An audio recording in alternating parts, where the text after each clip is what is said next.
Hello बच्चों, कैसे हैं आप लोग।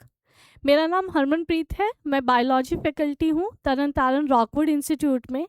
तरन तारण रॉकवुड इंस्टीट्यूट 6 साल से तरन तारण में अपनी सर्विसेज दे रहा है और अब हम पूरी तरह से डिजिटल प्लेटफॉर्म पे एक्टिवेट हो चुके हैं। उसी के अंडर, इसी प्रोग्राम के अंडर मैं आज आपके साथ 10th क्लास के इम्पॉर्टेंट डायग्राम्स को डिस्कस करने वाली हूँ बायोलॉजी सेक्शन से। तो शुरू करते हैं फर्स्ट स्टोमेटा से। स्टोमेटा क्या होता है? स्टोमेटा टाइनी पोर्स प्रेजेंट होते हैं हमारी लीफ के अंदर। अगर ऐसे ही पोर्स हमारी स्टेम के अंदर दिखते हैं तो वो पोर्स लेंटिसेल्स कहलाते हैं। बट स्टोमेटा एक्चुअली करता क्या है? ये एक्सेस अमाउंट ऑफ वाटर को प्लस गैसियस एक्सचेंज को रिलीज करता है। तो हम आज open stomata and close stomata को डिस्कस करने वाले हैं। ओपन स्टोमेटा में मेन हम डिस्कशन करेंगे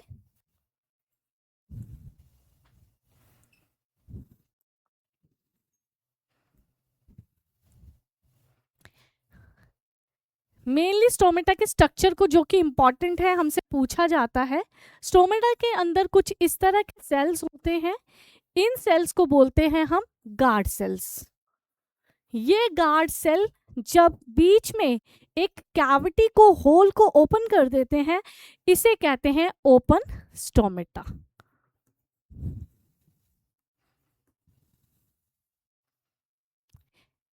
गार्ड सेल के अराउंड में कुछ सेल्स ऑल प्रेजेंट होते हैं। इन सेल को हम कहते हैं सब्सिडाइजरी सेल्स। ये ओपन स्टोमेटा है। इसी की तरह हमारे पास इस तरह का एक डायग्राम होता है जहां स्टोमेटा के सेल्स जो हैं वो गार्ड सेल्स जो हैं वो अपनी इस वाली कैविटी को बिल्कुल क्लोज कर देते हैं। इसे हम कहते हैं closed stomata. Stomata kidney shape tiny pores होते हैं। आपको ध्यान रखना है ये कौन सी शेप होती है? Kidney shape. और क्लोज स्टोमेटा हमारे एक्सेस अमाउंट, मान लीजिए बहुत गर्मी हो रही है और उस टाइम पे पानी को, प्लांट को लॉस नहीं करना है पानी का, तो वो अपने स्टोमेटा को क्लोज कर सकता है और उसी क्लोजनेस की वजह से जो प्लांट है वो सरवाइव कर पाएगा। तो ये है open stomata and close stomata. Same यहाँ पे सब्सिडाइजरी सेल्स भी प्रेजेंट होते हैं। नाउ नेक्स्ट डायग्राम पे आते हैं। नेक्स्ट डायग्राम है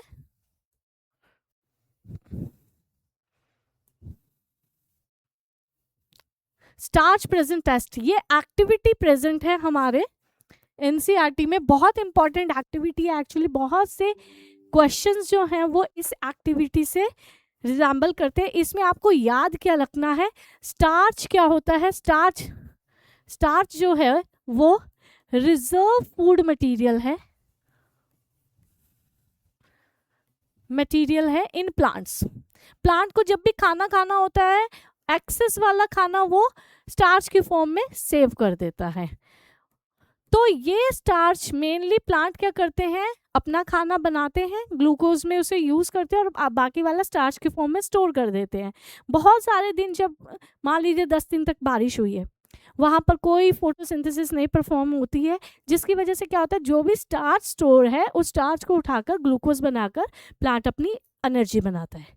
तो स्टार्च में मेनली क्या होता है, मान लीजिए हमने किसी प्लांट को ऐसी जगह डार्कनेस में रखा है जहाँ वो फोटोसिंथेसिस नहीं कर पा रहा है, तो ऐसी कंडीशन में वो क्या करेगा? वो अपना स्टार्च को यूज करेगा। एक एग्जाम्पल लेते हैं हम। इस एग्जाम्पल में लेते हैं, मान लीजिएगा मैंने 40 घंटे तक प्लांट को रखा डार्क में। अब इस प्लांट ने अपनी पूरी स्टार्च को खत्म कर दिया है। अब इसके पास कोई स्टार्च नहीं है। अब अगर इस लीफ को, जिसके पास कोई स्टार्च नहीं है, मैं अगर इसे आयोडीन सॉल्यूशन में डिप करूंगी, तो इस आयोडीन सॉल्यूशन में डिप करने के बाद इसमें कोई कलर प्रॉपर्ली फॉर्म नहीं होगा, हमें ब्राउन कलर की लीफ अपीयर होगी। बट दूसरा केस कि मैंने नॉर्मल कंडीशन में ही प्लांट को रखा, मतलब मैंने लाइट भी प्रॉपर दी, पानी भी प्रॉपर दिया है, और इसी कंडीशन में चलते हुए उसने प्रॉपर फोटोसिंथेसिस को परफॉर्म किया है, ऐसी कंडीशन में ये जो लीफ है इसके अंदर स्टार्च प्रेजेंट रहेगी। अब वो स्टार्च को मुझे पता करना है कि वो स्टार्च कैसे यहाँ पर है। उसके लिए मैं जब इसको आयोडीन सॉल्यूशन में डिप करूंगी तो ये कलर देगा। कौन सा कलर देगा? Bluish black colour, bluish black colour. और ब्लूइश ब्लैक कलर के appearance he presence of starch का पॉजिटिविटी टेस्ट होता है। कौन सा सॉल्यूशन आएगा? Iodine solution. और क्या कलर आएगा? Bluish black. ये इंपॉर्टेंट चीज़ है जो आपको याद रखनी है। इस एक्टिविटी से रेलेवेंट बहुत से कंसेप्चुअल क्वेश्चन सीबीएसई आपको ज़रूर देती है, तो आप ध्यान रखिएगा, अच्छे से याद कीजिए। बिल्कुल सिंपल एक्टिविटी है ये। उसके बाद नेक्स्ट स्लाइड पे हम आते हैं।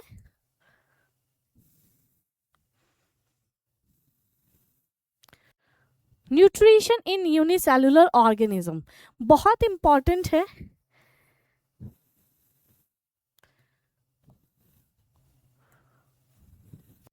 न्यूट्रिशन इन यूनिसेलुलर, यूनिसेलुलर वो ऑर्गेनिजम्स होते हैं जो सिंगल सेल के ऑर्गेनिजम्स होते हैं। सिंगल सेल, यूनि मतलब सिंगल सेल्ड। और इसमें सबसे फेवरेट एनिमल्स कौन है? एमीबा। एमीबा कैसा स्ट्रक्चर है, यहीं पे मैं आपके 2 से 3 कंसेप्ट्स को क्लियर कर दूंगी। एमीबा इरेगुलर बॉडी स्ट्रक्चर का होता है, ये यूकैरियोटिक है, इसीलिए इसके पास अपना क्या प्रेजेंट है? न्यूक्लियस। अब इसके न्यूक्लियस में मेनली क्या होता है?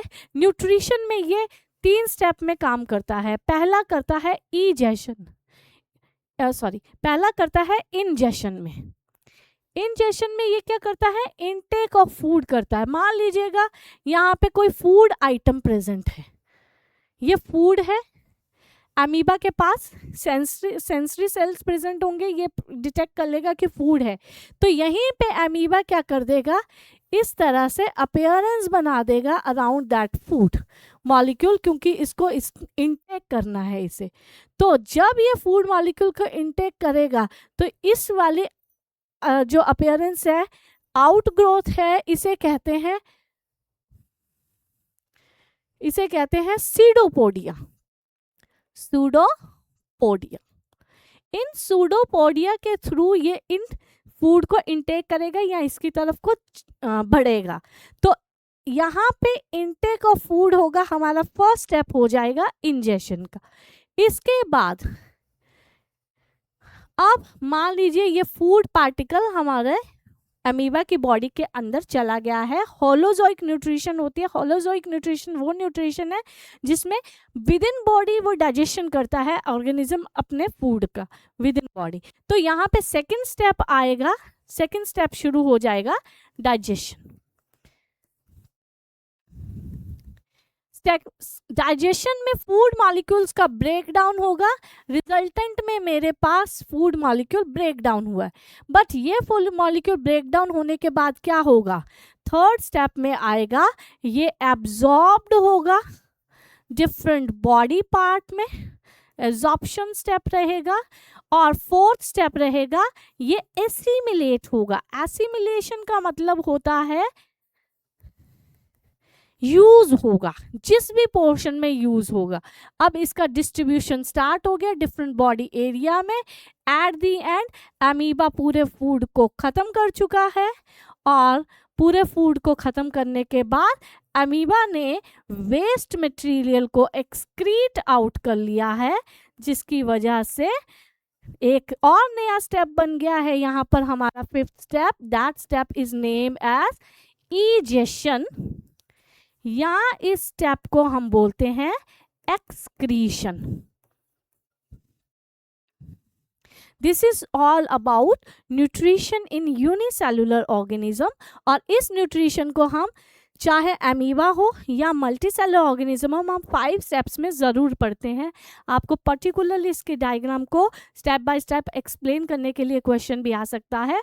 इट्स टू इजी, आप देख सकते हैं। नाउ नेक्स्ट स्लाइड पे मूव करते हैं।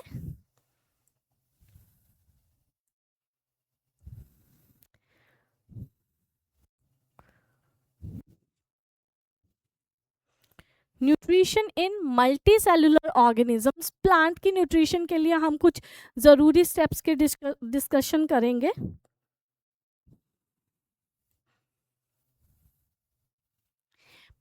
मल्टी सेलुलर ऑर्गेनिजम्स में प्लांट की जो मल्टी सेलुलर ऑर्गेनिजम्स में प्लांट्स आते हैं। प्लांट में न्यूट्रिशन कैसी होती है? प्लांट जो होते हैं वो ऑटोट्रॉफिक न्यूट्रिशन करते हैं।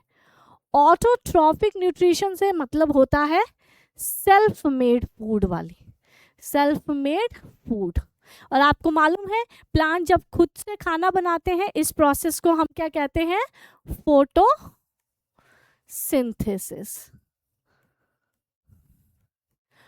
फोटोसिंथेसिस क्या है? Making of food inside the body with the help of या in the presence of sunlight या light. Visible wavelength is required for that. तो फोटोसिंथेसिस में मेनली होता क्या है? सबसे पहले तो हम रिएक्शन की बात करेंगे। फोटोसिंथेसिस में ये एनाबॉलिक प्रोसेस है। एनाबॉलिक प्रोसेस से मतलब क्या है? ऐसा प्रोसेस जिसमें हमारे छोटे छोटे मॉलिक्यूल ऐड होते हैं। एनाबॉलिक से याद रखिए ऐड होना, छोटे छोटे मॉलिक्यूल्स ऐड होंगे और ऐड होके वो एक बिग लार्ज कॉम्प्लेक्स मॉलिक्यूल बनाएंगे। तो छोटा छोटा मॉलिक्यूल क्या है? प्लांट कार्बन डाइऑक्साइड लेते हैं लीफ से थ्रू स्टोमेटा, उसके बाद प्लांट वाटर लेता है रूट से, और इन the presence of sunlight in chloroplast वो कन्वर्जन करते हैं, प्रॉपर प्रोसेसेस चलते हैं और रिजल्ट में हमें क्या मिलता है? C6H12O6 that is glucose molecule. तो आप देखिए एनाबॉलिक प्रोसेस तो ऑलरेडी हो गया क्योंकि स्मॉल मॉलिक्यूल्स बाइंड हुए और बन गया ग्लूकोज मॉलिक्यूल। अभी हमारी रिएक्शन बैलेंस नहीं है, इसको बैलेंस करने के लिए आप याद कीजिए 6 mole of carbon dioxide and 12 mole of hydro water मिलता है और उसके बाद एक ग्लूकोज का मॉलिक्यूल बनता है और बाद में बचे हुए मॉलिक्यूल्स में 6 वाटर मॉलिक्यूल्स और 6 ऑक्सीजन मॉलिक्यूल्स हमारे पास बचते हैं। ये oxygen as a waste gas plant बाहर निकालते हैं और इसे ही हम इनहेल करते हैं, और बचा हुआ जो वाटर मॉलिक्यूल है ये अदर एक्टिविटीज में या थ्रू स्टोमेटा ट्रांसपिरेशन के थ्रू आउट हो जाता है प्लांट से। ये तो थी हमारी रिएक्शन, बहुत इंपॉर्टेंट रिएक्शन है। इस रिएक्शन से रिलेटेड आपको फिलअप्स भी आ सकता है और एमसीक्यू भी आ सकता है, और जनरली नॉर्मल थ्योरी क्वेश्चंस में भी आप इस रिएक्शन को प्रॉपरली यूज करके अच्छे से डिफाइन कर सकते हैं। अब हम इसके बारे में बात करेंगे नेक्स्ट स्टेप में।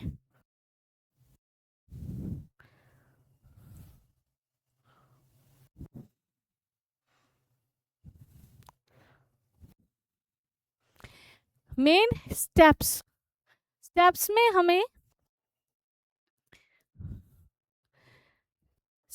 में हमें क्या होता है जब प्लांट के पत्ते के ऊपर सनलाइट पड़ती है। पत्तों में एक ऑर्गेनली प्रेजेंट होता है, प्लांट की लीफ के जो सेल्स होते हैं उसमें एक ऑर्गेनली होता है, उसको हम बोलते हैं क्लोरोप्लास्ट। और इस क्लोरोप्लास्ट में प्रेजेंट होता है क्लोरोफिल। आपने बचपन से पढ़ा है क्लोरोफिल जो होता है वो ग्रीन कलर का पिगमेंट होता है जो फोटोसिंथेसिस परफॉर्म करता है। तो आज हम देखेंगे फोटोसिंथेसिस कैसे परफॉर्म करता है। जैसे ही सनलाइट आती है क्लोरोफिल एक्टिवेट हो जाता है, और इसके एक्टिवेट होने के साथ ही यहाँ से रिएक्शन शुरू हो जाती है। तो सबसे पहला स्टेप क्या होगा? Activation of chlorophyll. Chlorophyll activate हो गया। सेकेंड स्टेप जो जरूरी होता है वो होता है फोटोलाइसिस ऑफ वाटर।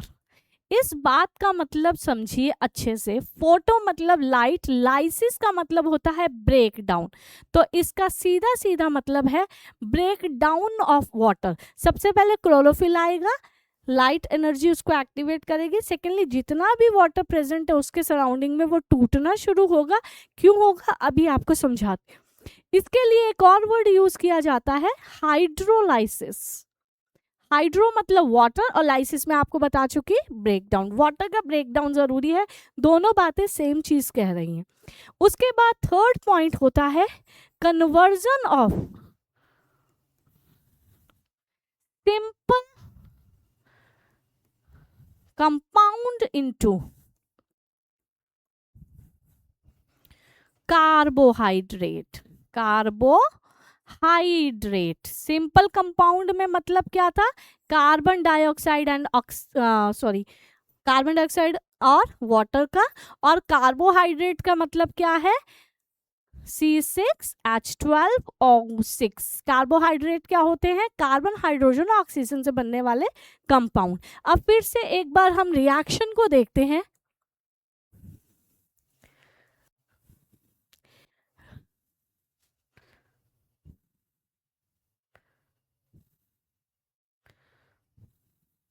रिएक्शन में देखिए सबसे पहला स्टेप था सनलाइट के आने से हमारा क्लोरोप्लास्ट जो है वो एक्टिवेट हुआ। क्लोरोप्लास्ट एक्टिवेट होने की वजह से हमारे पास जो हमारा क्लोरोप्लास्ट एक्टिवेट होने की वजह से हमारे पास जो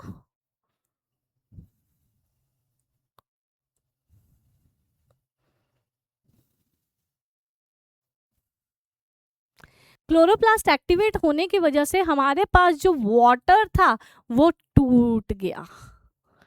वाटर टूटा, 12 से कितने में टूट गया, 6 से। बचे हुए 6 कहाँ आ गए बेटा, इधर आ गए। ठीक है, तो हमारा सेकंड स्टेप भी पूरा हो गया। फर्स्ट स्टेप था कि हमने एक्टिवेशन किया क्लोरोफिल का, सेकंड था हमने वाटर को ब्रेक डाउन किया, थर्ड हमने इन्हीं मॉलिक्यूल को कन्वर्ट कर दिया इनटू कार्बोहाइड्रेट। तो मैंने आपको अच्छे से पूरी की पूरी फोटो सिस्टम को, पूरी की पूरी फोटोसिंथेसिस या न्यूट्रिशन इन प्लांट में ऑटोट्रॉफिक न्यूट्रिशन को एक्सप्लेन कर दिया है। जब भी आपको इससे रेलेवेंट क्वेश्चन आए तो मेक श्योर कि आप इन की पॉइंट्स को ज़रूर उसमें मेंशन कीजिए, आपका आंसर बहुत अच्छा बनेगा। अब नेक्स्ट स्लाइड पे चलते हैं।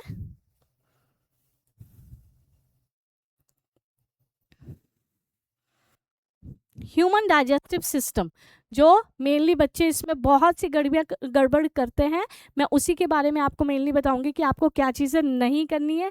उसका ध्यान रखेंगे तो बहुत अच्छे से आपका क्वेश्चन सॉल्व हो जाएगा। ह्यूमन डाइजेशन में, मल्टी सेलुलर में, एनिमल में आपके सिलेबस में ये है। तो मेनली डाइजेस्टिव सिस्टम आप ड्रॉ करते हो तो ये डाइजेस्टिव सिस्टम आपके मेनली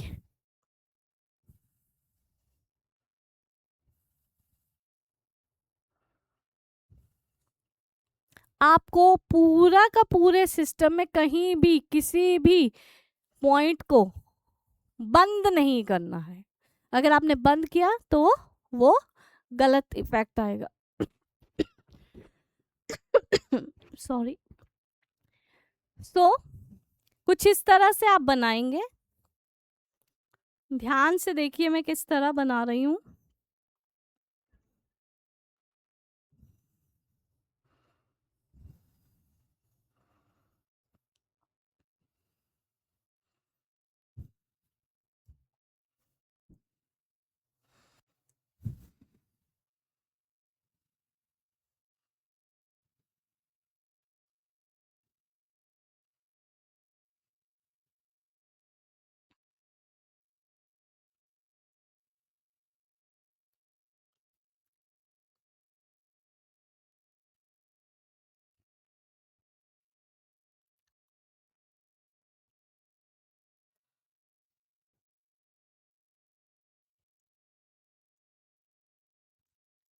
तो सबसे पहले माउथ एरिया आता है, माउथ से फूड पाइप शुरू होती है।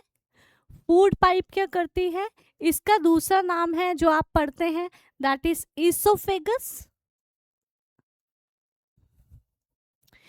ईसोफेगस में क्या होता है mainly? Peristaltic movement. Peristaltic movement क्या होती है? कंट्रैक्शन और रिलैक्सेशन के बेस पे धीरे धीरे फूड के मॉलिक्यूल्स नीचे की तरफ टुवर्ड्स स्टमक आते हैं। ये स्टमक है। स्टमक में मेनली आपकी ग्राइंडिंग ऑफ फूड होता है, फूड पूरा ग्राइंड हो जाता है और ग्राइंडिंग फॉर्म ऑफ फूड को हम बोलते हैं काइम। यहीं पे जो ग्राइंडिंग होती है इसको प्रोसेस को हम बोलते हैं churning of fruit, churning of food. इस स्टमक के ऊपर इस तरह से लाइनिंग रहती है, इसे कहते हैं म्यूकस। इसी में सेल्स होते हैं, वो जनरेट करते हैं HCl। HCl बहुत स्ट्रॉन्ग एसिड होता है जो फूड की डाइजेशन के लिए ज़रूरी होता है, और इसी की वजह से ये एसिड फूड को तो गला देता है, ये हमारी स्टमक की लाइनिंग को ना गलाए, इसके लिए वहाँ पर उस चीज़ को प्रोटेक्ट करने के लिए जो लाइनिंग प्रेजेंट होती है, जो पेट के सेल्स खुद बनाते हैं, स्टमक के सेल खुद बनाते हैं, उन्हें कहते हैं म्यूकस। प्लस यहाँ पर एक एंजाइम प्रेजेंट होता है that is named as pepsin. Pepsin hint देती हूँ याद करने का तरीका, जिस एंजाइम के पीछे इन आता है मोस्टली वो प्रोटीन को डाइजेस्ट करता है, प्रोटीन की डाइजेशन शुरू होती है। डाइजेशन को अच्छे से मैं अभी थोड़ी देर में समझा दूँ। इसके बाद आता है पैनक्रियास। ये एक ग्लैंड है जो क्या रिलीज करता है? Pancreatic juice, pancreatic juice. और इस पैनक्रियाटिक जूस में बहुत से एंजाइम्स प्रेजेंट होते हैं जो हमें हेल्प करते हैं हमारे फूड को डाइजेस्ट होने में। प्लस इसमें एल्केनिटी भी प्रोवाइड करता है ये हमारे फूड को। एल्केनिटी मतलब बेसिक नेचर। यहाँ सारा फूड एसिडिक हो गया है, आगे यही फूड आएगा तो म्यूकस लाइनिंग वहाँ प्रेजेंट नहीं है, जिसकी वजह से आगे फूड हार्म कर सकता है wall of the alimentary canal को। ये पूरी एलिमेंट्री कैनाल होती है। तो यहाँ पर रिजल्ट क्या किया जाता है? यहाँ पे नेचर ने क्या किया, यहाँ से बेस निकाल दिया। जैसे फूड एसिडिक फॉर्म में नीचे आ रहा था उसको बेसिक कर दिया, आगे न्यूट्रल फूड अच्छे से मूव करता है और न्यूट्रिएंट एब्जॉर्ब होते हैं। यहाँ पे प्रेजेंट होता है हमारा liver. Liver is largest gland, और इस लीवर में एक ग्लैंड प्रेजेंट है that is called gall bladder. Gall bladder किसी भी तरह का एंजाइम नहीं रिलीज करता, इसका काम होता है केमिकल रिलीज करना जो करते हैं emulsification of fat, emulsification of fat. और ये एमल्सिफिकेशन का मतलब क्या है? बड़े बड़े फैट के मॉलिक्यूल को तोड़ेंगे, छोटे छोटे मॉलिक्यूल में कन्वर्ट कर देंगे, और वो छोटे मॉलिक्यूल फर्दर जाके एंजाइम की हेल्प से फिर ब्रेक डाउन होके सिंपल मॉलिक्यूल में कन्वर्ट होते हैं। अब बहुत सी जगह ये क्वेश्चन पूछा जाता है कि स्टमक के बाद एग्जैक्टली खाना सबसे पहले किस में एंटर होता है? स्मॉल इंटेस्टाइन में। स्मॉल इंटेस्टाइन, स्मॉल इंटेस्टाइन बोलने में स्मॉल है पर लेंथ में लार्ज है। इसे स्मॉल इसलिए बोला जाता है क्योंकि इसका डायामीटर छोटा है। और उसके बाद यहाँ पे छोटे से एक लूप प्रेजेंट होता है, एरिया प्रेजेंट होता है जो आज की डेट में फंक्शन नहीं करता है, इसे कहते हैं अपेंडिक्स। अपेंडिक्स का डाइजेशन से कोई लिंक नहीं है। पहले ये स्टार्च की डाइजेशन या सेलुलोजिक डाइजेशन के लिए यूज किया जाता था, बट अब ये यूज नहीं किया जाता। फिर आता है next section that is large intestine. Large intestine, large intestine में most of the food digest हो चुका होता है, कुछ अमाउंट ऑफ वाटर और दवाइयाँ यहाँ पर डाइजेस्ट होती हैं, और उसके बाद आगे ये एरिया कॉल्ड रेक्टम, यहाँ पर वेस्ट हमारा टेम्परेरी टाइम के लिए स्टोर होता है, and this part is called anus, जहाँ से एक्सक्रीट आउट होता है वेस्ट सॉलिड फॉर्म में। ये थे आपके थोड़े से डिस्क्रिप्शन, बट यहाँ पर जो इम्पोर्टेंट चीज़ और डिस्कशन करने वाली है वो मैं अभी आपको साथ करती हूँ।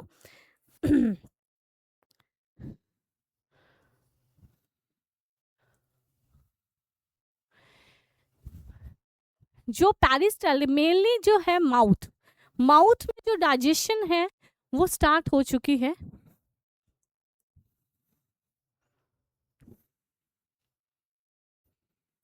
माउथ में डाइजेशन स्टार्ट हो चुकी है। माउथ में डाइजेशन सबसे पहले स्टार्ट होती है, माउथ में स्टार्च को डाइजेस्ट किया जाता है। स्टार्च बहुत कॉम्प्लेक्स मॉलिक्यूल है, वो बहुत धीरे धीरे डाइजेस्ट होता है, तो उसको डाइजेस्ट करने के लिए माउथ में एक एंजाइम प्रेजेंट होता है सलाइवा के अंदर, that is called salivary amylase. और ये सेलिवरी अमाइलेज को टाइलिन भी कहा जाता है।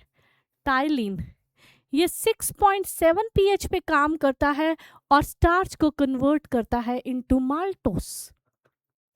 सबसे पहले डाइजेशन यहीं स्टार्ट हुआ, उसके बाद धीरे धीरे फूड जो है वो स्टमक तक आ जाता है।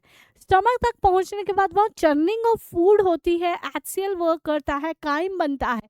फिर यहाँ पर जो पैप्सिन है वो प्रोटीन को डाइजेस्ट करेगा, वो प्रोटीन मॉलिक्यूल को डाइजेस्ट करेगा। डाइजेस्ट का मतलब होता है ब्रेक डाउन करना छोटे मॉलिक्यूल्स में। तो प्रोटीन से क्या एंड दी एंड बचता है, एमिनो एसिड्स। तो प्रोटीन मॉलिक्यूल डाइजेस्ट होके किस में कन्वर्ट होता है, एमिनो एसिड्स में। आगे पैनक्रियाटिक जूस की अगर बात करते हैं तो पैनक्रियाटिक जूस में हमारे पास एमाइलेज एंजाइम प्रेजेंट होता है, फिर हमारे पास ट्रिप्सिन प्रेजेंट होता है, फिर उसके बाद हमारे पास लाइपेज प्रेजेंट होता है। अमाइलेज हमेशा देखिए यहाँ भी अमाइलेज है जो स्टार्च को काम कर रहा है, तो अमाइलेज जो बची हुई स्टार्च होती है, स्टार्च होता है कॉम्प्लेक्स कार्बोहाइड्रेट, उसको सिंपल कार्बोहाइड्रेट्स में कन्वर्ट कर देता है, दैट मीन्स ग्लूकोज में। ट्रिप्सिन जो है मैंने कहा जिसके पीछे इन होगा वो प्रोटीन को डाइजेस्ट करेगा, तो ये भी प्रोटीन, बची हुई प्रोटीन को डाइजेस्ट कर देते हैं और एमिनो एसिड में कन्वर्ट करते हैं। एक्चुअली में जो पैप्सिन है वो एसिडिक एनवायरनमेंट पे प्रोटीन का डाइजेशन करता है, और वहीं पे जो ट्रिप्सिन है वो जो है बेसिक एनवायरनमेंट में डाइजेशन को स्टार्ट करता है। लाइपेज एंजाइम जो है वो लिपिड का डाइजेशन करता है। कौन से लिपिड, एमल्सिफाइड, जिसको बाइल जूस ने एमल्सिफाइड कर दिया है, उसको सिंपल फैट में कन्वर्ट करता है। अब सिंपल फैट में जब कन्वर्जन होता है तो सिंपल फैट में कन्वर्ट होके धीरे धीरे डाइजेशन स्टार्ट हो जाता है। यहाँ पर गॉल ब्लैडर से मेनली कोई भी एंजाइम नहीं रिलीज होता है।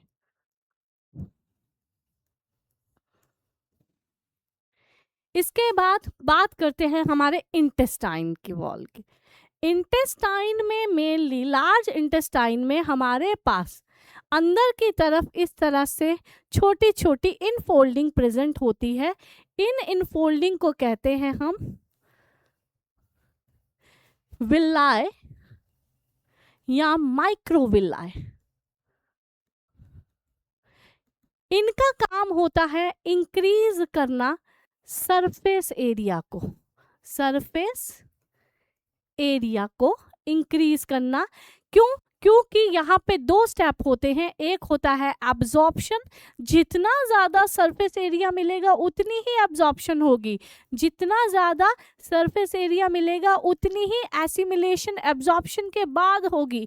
तो एब्जॉर्प्शन अच्छे से हो सके, जितना खाना खाए उससे सारे के सारे न्यूट्रिएंट अच्छे से निकल सके, उसे कहते हैं एब्जॉर्प्शन बढ़िया होना। और वो पॉसिबल होता है by increasing surface area by villi और microvilli present inside the small intestine and large intestine. ये था, this is all about your digestion in human. बहुत इंपॉर्टेंट टॉपिक है।